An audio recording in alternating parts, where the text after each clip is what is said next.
बच्चों, मैं अवनीश कुमार एक बार पुनः आप सब लोगों का टीएसए क्लासेस में स्वागत करता हूं। जैसा कि आपको पता है बेटा कि पैट के एग्ज़ाम के लिए जो कॉल लेटर हैं वो आयोग ने अपनी वेबसाइट पर निर्गत कर दिए हैं। आप वहां से उनको डाउनलोड कर सकते हैं।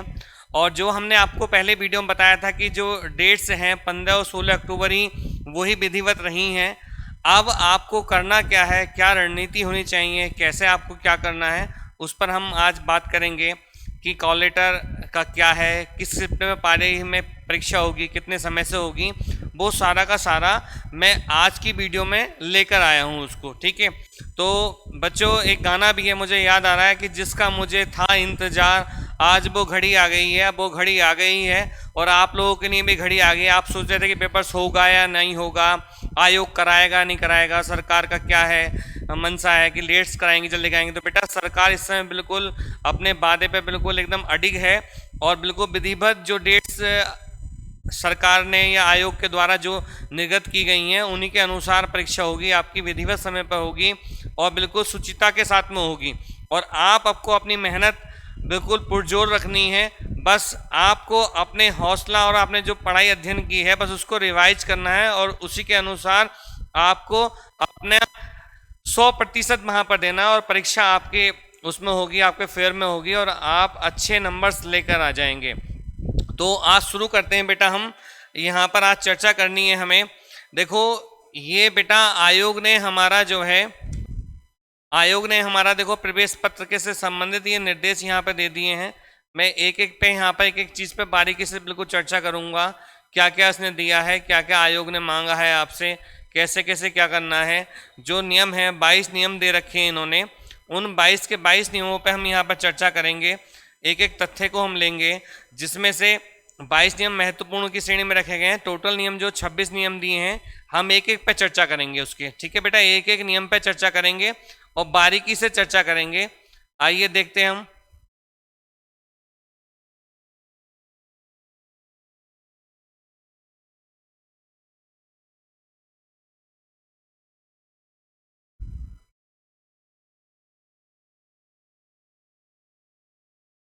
देखो बेटा,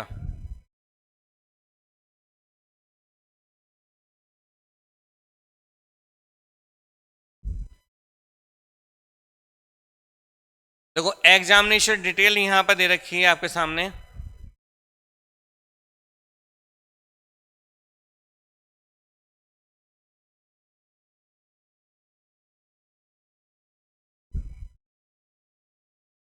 एग्जामिनेशन डिटेल्स पूरी दे रखी है। एग्जामिनेशन डिटेल्स में क्या है, तो बेटा एग्जामिनेशन डेट जो है ये किसी एक परीक्षार्थी का वो है। मैं इसको यहाँ पर लेकर आ रहा हूँ आपके सामने। नाम और सब चीज़ मैंने गोपनीय रखी है।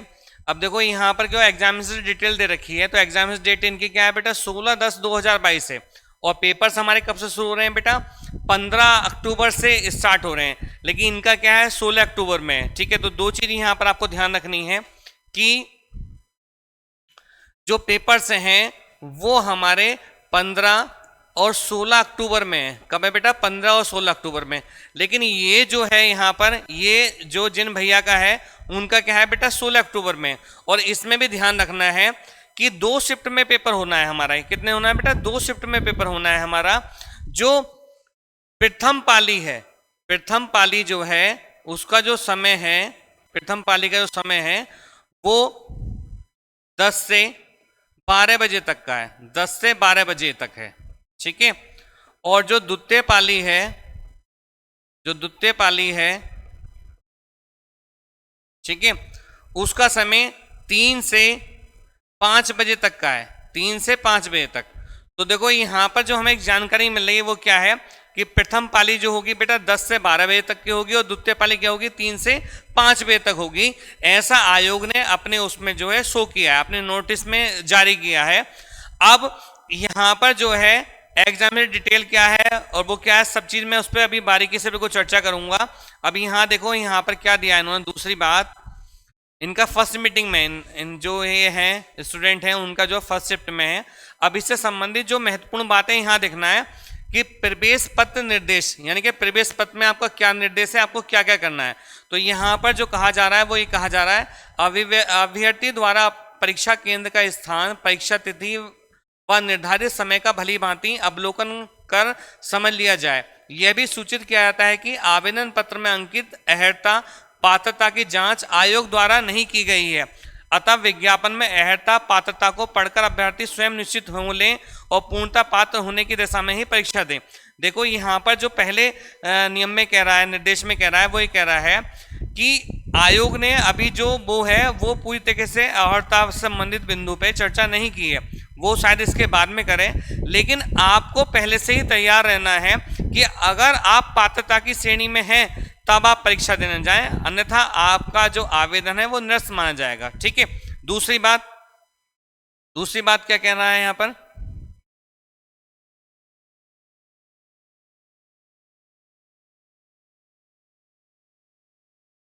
आयोग द्वारा जांच करने पर यदि किसी भी स्तर पर अभ्यर्थी अनर्ह या अपात्र पाए जाएंगे तो उसका अभ्यर्थन निरस्त कर दिया है। जो मैं बात कह रहा था कि उसका अभ्यर्थन जो है निरस्त कर दिया जाएगा। ठीक है। दूसरी बात फिर क्या है, परीक्षा केंद्र पर देखो क्या है, परीक्षा केंद्र पर परीक्षा प्रारंभ होने के निर्धारित समय से 2 घंटा पूर्व परीक्षा केंद्र के मुख्य प्रवेश द्वार पर पहुंच जाना अनिवार्य होगा। यानी कि 2 घंटा पूर्व, यानी कि 2 घंटे पहले आपको परीक्षा केंद्र के मुख्य प्रवेश द्वार पर पहुंचना अनिवार्य है। परीक्षा प्रारंभ होने के आधा घंटा, कितने बेटा, 30 मिनट पहले, 30 मिनट पहले, 30 मिनट पहले, ठीक है, 30 मिनट पहले मुख्य प्रवेश द्वार बंद कर दिया है, मतलब आपकी एंट्री जो है बंद हो जाएगी। यानी कि रिपोर्टिंग टाइम जो होगा आपको 2 घंटे पहले पहुंचना है परीक्षा से, अब आधे घंटे पहले जो है गेट्स बंद कर दिया जाएगा, उसके बाद में फिर किसी बच्चे की एंट्री नहीं ली जाएगी। ठीक है। और परीक्षा प्रारंभ होने के पश्चात किसी भी दशा में अभ्यर्थी को परीक्षा कक्ष में प्रवेश नहीं दिया जाएगा। अगर एक परीक्षा जब स्टार्ट हो जाएगी आपकी, अगर जैसे 10 से है तो 10 बजे आपको वहां पर अगर परीक्षा स्टार्ट होगी तो फिर किसी बच्चे को एंट्री नहीं करवाई जाएगी, ये स्ट्रिक्टली वहां पर उन्होंने बोल दिया है। अतः परीक्षा केंद्र पर यथा समय पहुंचना सुनिश्चित करें, यानी कि टाइम पर आपको पहुंचना होगा। ठीक है, टाइम पर आपको पहुंचना होगा। कहा भी जाता है कि टाइम आपके लिए बड़ा महत्वपूर्ण है। ठीक है, टाइम बड़ा ही महत्वपूर्ण है और टाइम पर आपको पहुंचना होगा। जो तीसरी बात है कि प्रत्येक अभ्यर्थी द्वारा कोविड प्रोटोकॉल का पालन किया जाना अनिवार्य है। यानी कि जो कोविड का जो प्रोटोकॉल चला था, जिसमें क्या था बेटा, मास्क, सैनिटाइजर और जो 2 गज की दूरी थी, वो आपको दिमाग में रखना है कि आपको उचित दूरी बना के यहाँ पर रखना पड़ेगा। देखो हो सकता है कहा हो प्रोटोकॉल का पालन किया जाना अनिवार्य होगा तथा अभ्यर्थी द्वारा परीक्षा केंद्र के बाहर व केंद्र के अंदर सोशल डिस्टेंसिंग का पालन करना अनिवार्य होगा। यानी कि सोशल डिस्टेंसिंग का वो पालन यहाँ पर वो करेगा। अगला चौथा जो बिंदु है, चौथा पॉइंट है, वो क्या कह रहा है, परीक्षा केंद्र में प्रवेश के पूर्व अभ्यर्थी की सुरक्षा जांच की जाएगी। अभ्यर्थीगण आयोग द्वारा निर्गत प्रवेश पत्र और अपनी फोटोयुक्त पहचान पत्र तथा Aadhaar card, driving licence, passport, PAN card, मतदाता पहचान पत्र की मूल प्रति तथा एक छाया प्रति, यानी कि एक, देखो 4 नंबर हमारे लिए महत्वपूर्ण हुआ है कि इसमें क्या है, आपको देखो फिर बता रहा हूं मैं आपको कि यहां पर एक तो आपको आधार कार्ड, पहला क्या आधार कार्ड, दूसरा क्या उसकी अगर आधार कार्ड नहीं है तो फिर ड्राइविंग लाइसेंस, ठीक है, फिर पासपोर्ट, ठीक है, फिर पैन कार्ड, फिर आपका जो मतदाता पहचान पत्र है उसकी मूल प्रति, मैं फिर बोल रहा हूं बेटा, उसकी मूल प्रति और एक छाया प्रति, मतलब एक फोटो कॉपी भी आपको लेना जाना अनिवार्य होगा। अदरवाइज आपको जो है वहां पर पेपर देने से रोक दिया जाएगा। ठीक है, एक छाया प्रति तथा एक छाया प्रति एवं नवीनतम पासपोर्ट साइज के, नवीनतम मतलब हाल ही में, ठीक है, पासपोर्ट साइज के 2 फोटो जिसके पीछे अभ्यर्थी का नाम व रोल नंबर लिखा हो, मतलब उसके पीछे आपको क्या है, घर से लिख कर लेके जाना है, नाम और जो रोल नंबर आपको निर्गत हुआ है आपके एडमिट कार्ड पर, वो आपको लिखना होगा, उपस्थित होना अनिवार्य है। अर्थात आवेदक सिर्फ प्रवेश पत्र, मूल पहचान पत्र की एक photo copy, 2 passport size photo तथा नीला काला बॉल पेन लेकर ही परीक्षा केंद्र में जा सकता है। या तो नीला बॉल पेन या काला पेन, आप दोनों लेकर जाएं, हो सकता है नीले की भी जरूरत पड़े और ब्लैक की भी, तो ब्लैक से गोले करने के लिए जरूरत पड़ेगी, तो नीला और काला दोनों पेन आप लेकर जाएं, 2 पेन लेकर जाएं आप, ठीक है। और कोविड-19 प्रोटोकॉल के अंतर्गत अभ्यर्थी को हैंड सैनिटाइजर की छोटी बोतल भी साथ ले जाने की अनुमति होगी। देखो मैं बता दूं आपको, देखो यहां समझ लो कि बेटा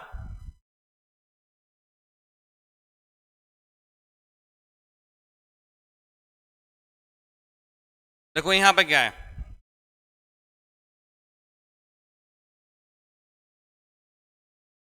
अभ्यर्थी को हैंड सैनिटाइजर की छोटी बोतल भी साथ ले जाने की अनुमति होगी। मतलब वहां पर वो सैनिटाइजर की बोतल लेके जा सकता है। और ये ध्यान रखना है छोटी हो या तो 50 ml की हो, 50 ml की हो, ज्यादा बड़ी ना लेके जाएं, कभी आप आधा लीटर वाली ले जाएं, ठीक है, 500 ml की ले जाएं। तो ये 50 ml की होनी है आपको।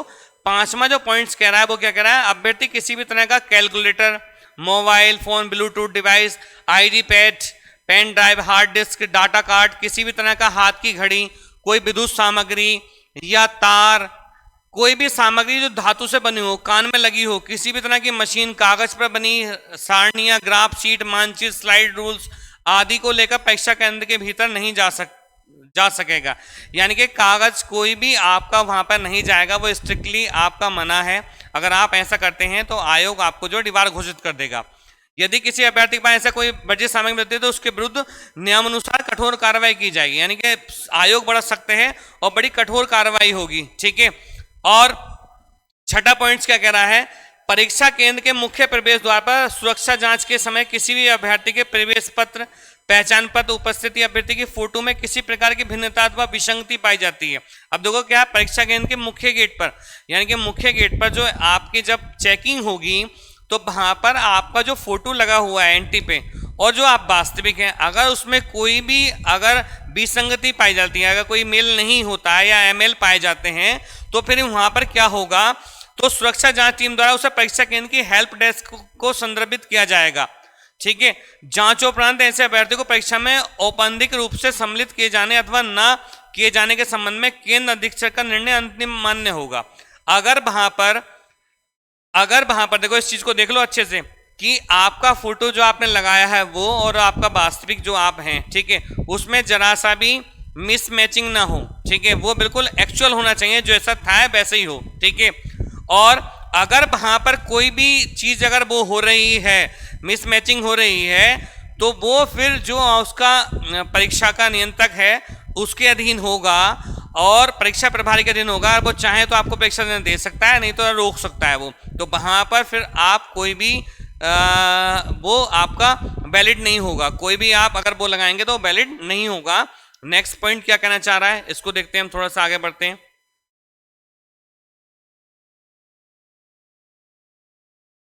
7वां पॉइंट क्या कह रहा है, परीक्षा केंद्र में प्रवेश के उपरांत अभ्यर्थी सीधे अपने आवंटित परीक्षा कक्ष में जाएंगे। मतलब वो क्या है, अपने आवंटित परीक्षा कक्ष में जाएंगे और कहीं नहीं जाएंगे और निर्धारित सीट पर बैठेंगे। जो निर्धारित सीट, जो रोल नंबर क्रमांक लगे होंगे पहले जो नोटिस बोर्ड पर लगे होते हैं, उसके अनुसार ही आपको बैठना है। केंद्र परिसर में निर्धारित कक्ष के अतिरिक्त किसी अनावश्यक भ्रमण किए जाने पर केंद्र अधीक्षक द्वारा अभ्यर्थी को परीक्षा से वंचित किया जा सकता है। देखो नई चीज, अगर आप कहीं पे घूमते हुए जरा से भी कहीं दिखाई दिए तो जो केंद्र अधीक्षक है, केंद्र व्यवस्थापक जो है, वहां पर जो एसडीएम या कोई और अधिकारी होंगे सीनियर, और जो वहां का वो होगा कोऑर्डिनेटर होगा, वो आपको परीक्षा से वंचित कर सकता है। तो इस चीज का भी ध्यान आपको रखना है, ठीक है। अगला जो 8वां पॉइंट कह रहा है वो क्या कह रहा है, परीक्षा केंद्र, देखो डाक उससे लिखा है परीक्षा केंद्र कोड 5 अंकों का होगा। जो परीक्षा केंद्र कोड होगा वो 5 अंकों का होगा, जिसमें प्रथम 2 अंक जिला कोड के होंगे। देखो ये ढंग से भरना है, एंट्री जो फिलअप करनी है ढंग से करनी है। कॉपी पे जो आपकी ओएमआर होगी उस पर किसी तरह का श्वेत रंजक या कोई ब्लेड्स या कोई चौक का निशान वो बिल्कुल भी मान्य नहीं होगा। अगर ऐसा है तो अब सॉफ्टवेयर इतने अपडेट है बेटा कि आपकी कॉपी रिजेक्ट हो जाएगी, तो वहां पर आपकी कॉपी चेक की नहीं होगी, वो बाहर कर देगा उसको, ठीक है, ध्यान रखना है आपको। यानी कि प्रथम 2 अंक तो जिला कोड के होंगे, यानी कि जो प्रथम अंक होंगे, मैं दोबारा लिख देता हूं, प्रथम अंक जो होंगे, ठीक है, वो किसके होंगे, जिले के होंगे, ठीक है। और कितने अंक होंगे बेटा, 2 अंक होंगे। और जो 3 अंक होंगे, 3 अंक जो होंगे वो आपके किसके होंगे बेटा, 3 अंक जो होंगे वो परीक्षा केंद्र के होंगे। परीक्षा केंद्र का जो है अलॉट जो किया होगा परीक्षा केंद्र के होंगे वो, ठीक है। तो इस टाइप से 3 और 2 मिलकर क्या बन जाएंगे, 5 अंक बन जाएंगे। देखो कितनी बारीकी से आपको बता रहा हूं, तो ध्यान रखना है, कभी आप परीक्षा केंद्र का वो भी डाल दो, पूरा जिला कोड, जो डिस्ट्रिक्ट कोड है वो, और एग्जामिनेशन कोड जो है वो दोनों डाल के बनाना है, तब 2 और 3 मिलकर क्या है 5 बनेंगे, 5 अंकों का। इसे बिल्कुल ढंग से और बारीकी से करना है आप लोगों को, ठीक है। नेक्स्ट आगे देखते हैं हम। अतः अभ्यर्थी उत्तर पत्रक द्वारा परीक्षा केंद्र कोड भरते समय इस बात का ध्यान रखते हुए 5 अंकों का में परीक्षा केंद्र कोड भरेगा, यानी कि 5 अंकों में भरेगा। देखो 3 और 2 कितने 5 नमा पॉइंट्स कह रहा है। अभ्यर्थीगण ओएमआर उत्तर पत्रक पर ओएमआर से उत्तर पत्रक पर अपना अनुक्रमांक व पंजीकरण संख्या, मतलब जो रजिस्ट्रेशन नंबर था, परीक्षा केंद्र कोड 5 अंकों का, प्रश्न पुस्तिका क्रमांक, परीक्षा तिथि एवं पाली आदि सभी, देखो पाली आ गई, 2 पालियों परीक्षा होगी, ठीक है, प्रथम पाली और द्वितीय पाली। प्रथम पाली 10 बजे से स्टार्ट होगी, 12 बजे तक रहेगी, और द्वितीय पाली जो है 3 से 5 बजे तक रहेगी। 2 घंटे का रहना है, 120 मिनट का वहां पर रहेगा, ठीक है। सावधानी पूर्वक काले नीले बाल पेन से भरेंगे। गलत प्रविष्टियां भरने पर ओएमआर का मूल्यांकन न होने अथवा अभ्यर्थन निरस्त होने की स्थिति में अभ्यर्थी स्वयं उत्तरदायी होंगे। काले नीले बॉल पेन के अतिरिक्त अन्य किसी पेन का प्रयोग किए जाने पर अभ्यर्थी की ओएमआर उत्तर पुस्तिका की जांच नहीं की जाएगी। अगर काले और नीले बॉल पेन के अलावा कोई आपने दूसरा किया है तो फिर आपकी कोई वो चीज मान्य नहीं होगी। 10वां पॉइंट से अभ्यर्थी को सचेत किया जाता है कि उनकी ओएमआर उत्तर पुस्तिका का मूल्यांकन उनके प्रश्न पुस्तिका क्रमांक के आधार पर ही किया जाएगा। जो आपकी ओएमआर है और आपकी वो जो है उनका क्रम बिल्कुल मैच होना चाहिए। अगर ऐसा नहीं है तो फिर क्या होगा? प्रश्न पुस्तिका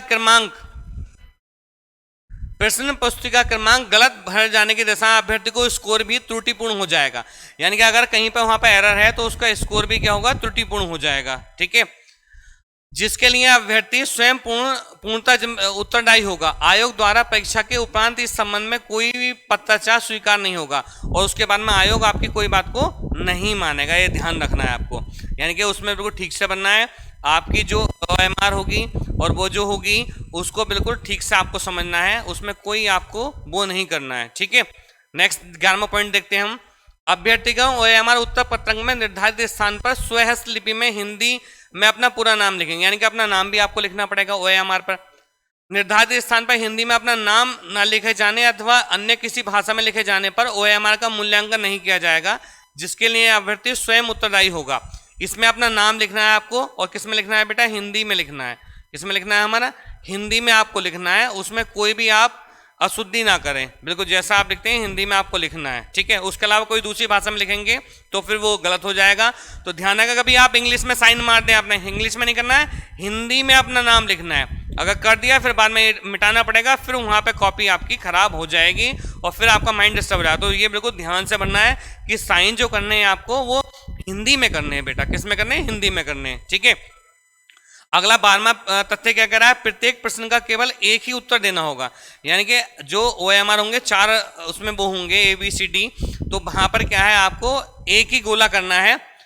ओवर राइटिंग और एक से अधिक उत्तर देने की दशा में प्रश्न के उत्तर को गलत माना जाएगा। अगर एक साथ देंगे तो गलत वो रहेगा। उत्तरों के लिए 1/4 25% अंक काटे जाएंगे। प्रश्न को अनुत्तरित छोड़ने पर 0 अंक दिया जाएगा। अगर आपने छोड़ा है तो फिर आपको 0 अंक मिलेगा। और फिर निगेटिव मार्किंग क्या है बेटा? 1/4 की निगेटिव मार्किंग है, ठीक है। 1/4 की निगेटिव मार्किंग आपकी यहाँ पर परीक्षा में रखी गई, इसको भी ध्यान रखना, कभी सारा का सारा आप भर कर आ जाएं, ठीक है। 100 के 100 क्वेश्चन। अगला 13वां देखते हैं। प्रत्येक प्रश्न के 4 विकल्प उत्तर होंगे जो क्रमशः ABCD में अंकित रहेंगे। अभ्यर्थी को सही उत्तर निर्दिष्ट करते हुए उनमें से केवल एक गोले अथवा बबल को ओएमआर उत्तर पत्रक पर काले नीले बॉल पेन से भरना होगा, या तो काले रंग से या नीले रंग से आपको भरना होगा। एक बबल को यानी कि एक गोले को उसमें भरना होगा। 14वां तथ्य कह रहा है प्रश्नों के उत्तर देने से पूर्व अभ्यर्थी द्वारा प्रश्न पुस्तिका के ऊपर ओएमआर के पार्श्व भाग पर, मतलब पार्श्व भाग पर फ्रंट पेज पर निर्देशों को भलीभांति पढ़ लेना होगा। जो मुख्य पृष्ठिका होगी, पार्श्व मतलब मुख्य पृष्ठ हो गया, उसे अच्छे से पढ़ना होगा। अभ्यर्थी द्वारा ओएमआर पर गलत प्रविष्टि अंकित करने पर अथवा कोई प्रविष्टि अंकित न करने की दशा में ओएमआर का मूल्यांकन कराया जाना संभव नहीं होगा। अगर आपने उसको ब्लैंक छोड़ा है या कोई और कार्य किया है, अगर कोई और कार्य किया है, उस पर कोई और कार्य किया है, तो फिर ओएमआर का मूल्यांकन कराया जाना संभव नहीं होगा। जिसके लिए अभ्यर्थी स्वयं उत्तरदायी होगा। इसके संबंध में कोई प्रार्थना पत्र स्वीकार मान्य नहीं होगा। अगर उसके बाद में अगर आप उस पर कोई आयोग से कुछ मांगेंगे तो आयोग बिल्कुल मना कर देगा, स्ट्रिक्टली वो बिल्कुल बंद है, बैन है आपके लिए, आपको कुछ नहीं करना है। मतलब वहाँ पर कोई भी चीज़ ब्लैंक भी नहीं छोड़ना है, कुछ नहीं करना है, फिर कॉपी नहीं होगी कि हमने भरी थी, ऐसा कुछ प्रमाण नहीं, आयोग नहीं मानेगा आपकी बात को। आपको लिखना है और बिल्कुल स्वच्छ और स्पष्ट शब्दों में लिखना है। 15वां पॉइंट कह रहा है कि अभ्यर्थी ने परीक्षा प्रारंभ होते ही अपनी प्रश्न पुस्तिका और हमारे उत्तर पत्रक की भली भांति जांच कर यह सुनिश्चित होने की प्रश्न पुस्तिका में सभी प्रश्न क्रमवार मुद्रित हैं एवं प्रश्न पुस्तिका में सभी पृष्ठ मौजूद हैं। किसी भी प्रकार की विसंगति होने पर प्रश्न पुस्तिका एवं OMR उत्तर पत्रक अंतरिक्षक से बदलवा लें। परीक्षा प्रारंभ होने के 5 मिनट के पश्चात इस स्थिति में किसी आपत्ति पर कोई विचार नहीं किया जाएगा। ठीक है। 15वां पॉइंट कह रहा है कि जो उसमें प्रश्न है और उत्तर पत्रक में जो है वो पूरे हैं या नहीं है, 100 प्रश्न पूरे के पूरे हैं या नहीं है, कहीं कटिंग फटिंग तो नहीं है, उसमें कोई प्रश्न ऊपर नीचे कट तो नहीं रहा है, उसके चारों विकल्प मिल रहे हैं नहीं मिल रहे हैं, कोई उसमें अशुद्धि तो नहीं है। अगर ऐसा कुछ है तो फिर वहाँ पर क्या है, आप 15 मिनट के अंदर में आप उसको कर लेंगे। और अगर आपने ऐसा नहीं किया तो फिर वहाँ पर जो सारा का सारा मामला आपका गड़बड़ हो जाएगा। ठीक है। 17वें पॉइंट्स की तरफ चलते हैं। एक एक पॉइंट्स में हम चर्चा करें। परीक्षा के दौरान सभी अभ्यर्थी द्वारा उपस्थित पत्रक में उनका विवरण भरकर अभ्यर्थी द्वारा उपस्थित पत्रक में विवरण हस्ताक्षर नहीं किए जाने की स्थिति में उनका अभ्यर्थन निरस्त किया जाएगा। यानी कि परीक्षा के दौरान आप सभी अभ्यर्थी द्वारा उपस्थित पत्रक में जो अटेंडेंस शीट होगी उसमें साइन करना बहुत जरूरी होगा।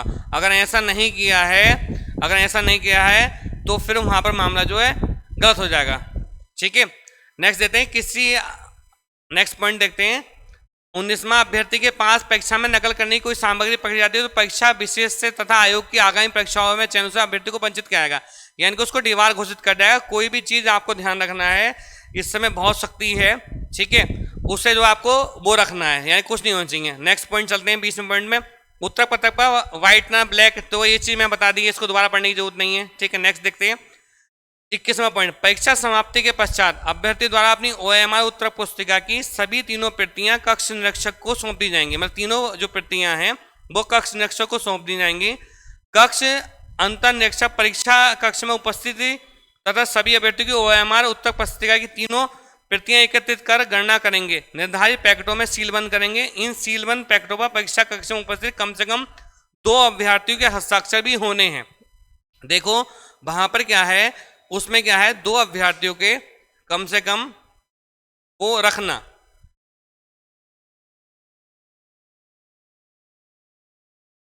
देखो इसमें क्या है बेटा, 2 अभ्यर्थियों के साइन होंगे उसे सीलबंद पैकेट पर। ठीक है। और आपके देखो इन्होंने क्या, नाम व अनुक्रमांक सहित भी कराए जाएंगे। इन कार्यवाही के पूर्ण होने तक सभी अभ्यर्थी परीक्षा कक्ष में ही अपनी निर्धारित सीट पर शांतिपूर्वक बैठे रहेंगे। कक्ष अंतर निरीक्षक द्वारा OMR उत्तर पुस्तिका की मूल प्रति व कोशागार प्रति परीक्षा कक्ष के अंदर ही सीलबंद किए जाने व OMR उत्तर पुस्तिका की अभ्यर्थी को वापस करने के उपरांत ही उन्हें परीक्षा केंद्र से बाहर जाने की अनुमति होगी। ठीक है। अब यहाँ पर देखो नई बात यहाँ बताई है कि उसे जो है उसके अनुसार ही सील बंद करना है। ठीक है। वहीं पे सील बंद होगी, उसके अलावा बाहर करता है तो वहां पर गलत होगा, आप उसका विरोध वहां पर कर सकते हैं। ऐसा इसलिए किया है आयोग ने कि परीक्षा की शुचिता बनी रहे और ईमानदारी के साथ काम हो सके। सरकार बड़ी ईमानदारी से काम करना चाह रही है, लेकिन फिर भी जो है माफिया लोग जो है गड़बड़ करना लगते हैं। लेकिन इस बार हमारे जो माननीय मुख्यमंत्री योगी जी, उनका डंडा बहुत सख्त है, उनके खिलाफ बड़ी सख्त कार्रवाई हो जाएगी, तो वो सावधान हो जाएं, बच्चों के भविष्य से खिलवाड़ ना करें। दूसरा देखो, अपनी उत्तर प्रयुक्त प्रश्न पुस्तिका अपने साथ ले जा सकते हैं। मतलब क्या है, अभ्यर्थी अपनी प्रयुक्त प्रश्न पुस्तिका अपने साथ ले जा सकते हैं, मतलब बुकलेट अपने साथ ले सकते हैं। और उत्तर पत्रक की तृतीय प्रति, ठीक है, जो कैंडिडेट कॉपी होगी वो, और जो आपकी बुकलेट होगी वो आप अपने साथ ले सकते हैं। 23वां कह रहा है, किसी प्रश्न के हिंदी व अंग्रेजी रूपांतर में किसी प्रकार की कोई मुद्रण में कमी है तो अंग्रेजी रूपांतर मान्य होगा, मतलब अंग्रेजी में लिखा हुआ होगा वो मान्य होगा वहां पर। ठीक है। नेक्स्ट देखते हैं, दृष्टिबाधित दिव्यांग अभ्यर्थी 40% से अधिक दिव्यांगता ग्रस्त हैं, वह श्रुत लेखक अपने साथ ले जा सकते हैं। अगर 40% से कम का अगर उनका वो है सर्टिफिकेट बना हुआ है तो वो वहां पर ले सकते हैं। ठीक है। आईडी प्रूफ शैक्षिक अभिलेखों की छाया प्रति साथ लाएंगे। 25वां कह रहा है हमारा OMR तथा फोटोयुक्त उपस्थिति सूची पर होंगी। ये कोई इतना वो नहीं है, ठीक है। नेक्स्ट पॉइंट देखते हैं हम, नेक्स्ट देखते हैं हम, ये भी कोई इतना नहीं है। अभ्यर्थी किसी भी तरह मूल OMR तथा OMR की द्वितीय प्रति अपने साथ नहीं ले जाएंगे, यानी कि जो 3 में से एक आपकी कैंडिडेट कॉपी लेकर आएंगे, बाकी 2 नहीं लेकर जानी है आपको, ठीक है। उत्तर पत्र का मूल्यांकन नहीं किया जाएगा तथा उनके विरुद्ध दंडात्मक कार्रवाई की जाए, जिसके लिए अभ्यर्थी स्वयं जिम्मेदार होंगे। अगर आप ऐसा करते हैं तो आप उसके खुद जिम्मेदार होंगे, उसे ढंग से रखना है। कभी आपका गलती से आया तो आपके खिलाफ में कानूनी वो हो जाएगा, कानूनी दाव पेश हो जाएगा आपके खिलाफ में, ठीक है। नेक्स्ट देखते हैं हम, ठीक है। अभ्यर्थी किसी तरह, ठीक है, ये हमारे पॉइंट्स थे। तो इसमें जो हमारे पास जो पॉइंट्स निकल कर आ रहे हैं, देखो इसमें जो महत्वपूर्ण पॉइंट्स जो निकल कर आ रहे हैं वो क्या निकल कर आए हैं? 2 फोटो, नाम और रोल नंबर, ठीक है, लिखा होना चाहिए। नंबर 2 काला और नीला पेन होगा, ठीक है, वो आपके पास होगा। तीसरी बात समय 2 घंटे पहले पहुंचना होगा, ठीक है। चौथी बात आधा घंटा पहले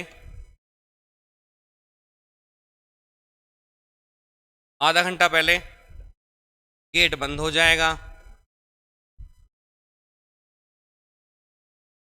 ठीक है।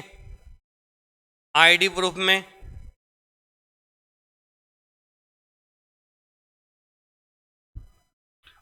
में आपको क्या लेके जाना है?